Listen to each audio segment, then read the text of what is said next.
Bismillahirrahmanirrahim. Assalamualaikum warahmatullahi wabarakatuh. Nama saya Aan Mutasim, NIM 210602001. Nah, saya akan menjelaskan tentang Deterministic Finite Automata atau disingkat DVA. Nah, apa sih DVA? DVA merupakan teori komputasi dan cabang ilmu komputer teoritis. Nah, DVA adalah mesin keadaan terbatas yang menerima atau menolak string dari simbol dan hanya menghasilkan perhitungan unik dari otomata untuk setiap string yang dimasukkan. Otomata berhingga atau DVA adalah VCA atau Finite State Automata yang memiliki stata penerimaan tepat satu stata untuk setiap simbol masukan. Mungkin hanya ini saya sampaikan. Kurang lebihnya, wassalamualaikum warahmatullahi wabarakatuh. Assalamualaikum warahmatullahi wabarakatuh. Nah, di sini saya akan menjelaskan cara kerja Deterministic Finite State Automata. Deterministic Finite State Automata bekerja dengan cara mesin membaca memori masukan berupa tape, yaitu satu karakter tiap saat atau dari kiri ke kanan, menggunakan head baca yang dikendalikan oleh kotak kendali state berhingga di mana pada mesin terdapat sejumlah state berhingga. Finite automata selalu dalam kondisi yang disebut state awal initial state. Pada saat finite automata mulai membaca tape, perubahan state terjadi pada mesin ketika sebuah karakter berikutnya dibaca.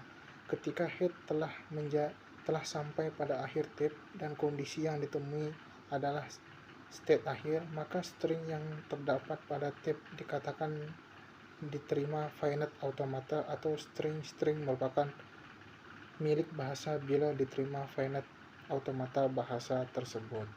Assalamualaikum warahmatullahi wabarakatuh. Saya Aditya Pranata, kelas TIA dengan nomor NPM 210602002. Selanjutnya saya akan menjelaskan tentang aturan tupel pada DFA. Aturan tupel DFA terdiri atas 5 tupel, yakni key, sigma, key, f, dan fungsi transisi. Yang dimana key ini adalah himpunan semua state, kemudian selanjutnya sigma atau himpunan simbol input, simbol yang digunakan oleh mesin untuk mengambil nilai input. Kemudian key sebagai initial state atau state keadaan awal dari mesin. Kemudian selanjutnya f adalah himpunan state akhir.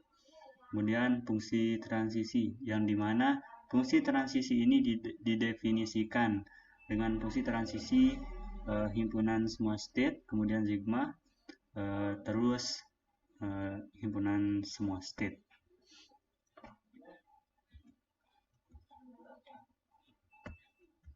Selanjutnya saya akan menjelaskan tentang contohnya. Sebagai contoh berikut adalah DFA sigma sama dengan 0,1, di mana DFA 0,1 ini yang menerima semua string, kemudian diakhiri dengan angka 0. Di mana yang perlu diperhatikan di dalam contoh ini adalah terdapat banyak kemungkinan pada sebuah pola. Namun secara umumnya DFA dengan jumlah state minimum cenderung lebih baik. Bismillahirrahmanirrahim. Assalamualaikum warahmatullahi wabarakatuh.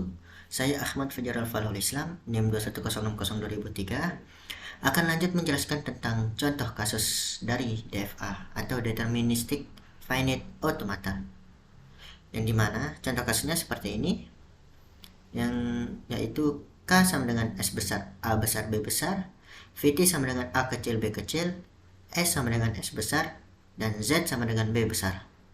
Dan M-nya akan diberikan dalam tabel sebagai berikutnya.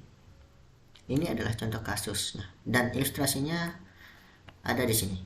Ilustrasi grafik untuk DFA F adalah sebagai berikut.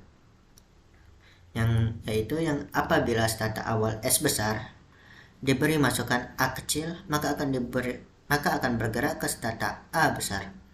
Stata A besar diberi masukan B kecil, maka akan bergerak ke stata B besar atau stata penerima.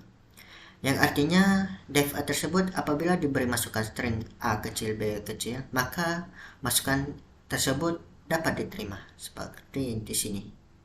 Sekian dari saya, penjelasan saya dan dari kelompok kami. Sekian. Wassalamualaikum warahmatullahi wabarakatuh.